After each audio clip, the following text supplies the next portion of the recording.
గలగల్ల పోరేటి గంగమ్మ తల్లినే నల్లరే గల్లకే మళ్లించినాడమ్మో కాళేశ్వరము తోటి లక్షల ఎకరాలు కలకాల నాడించే మన పెద్ద రైతన్న ఎట్టుండే మన పల్లెలు గతమంతా నిర్రేబారిన నేలలు ఏడేళ్ల ఈ పొద్దులో చిగిరించే మెల్లగా మన బతుకులు ఒక్క పలసని వాడు ఉప్పు గుండెల వాడు బంధుకులా కదిలినాడు ఒక్కరొచ్చే పనులు ఒక్కొక్కటే చేస్తూ రెక్కలే తొడుగుతున్నాడు పేద తల్లి కంచంలోన పెరుగన్నమైనాడు అందరినీ ప్రేమించే మన చంద్రశేఖరుడు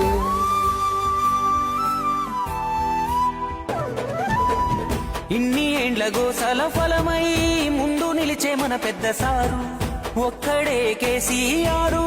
పుట్టరింక తనలా ఎవరు అదృష్టమే మన అందరిది కల్లార చూశాము ఈ మనిషిని మును ముందు తరములు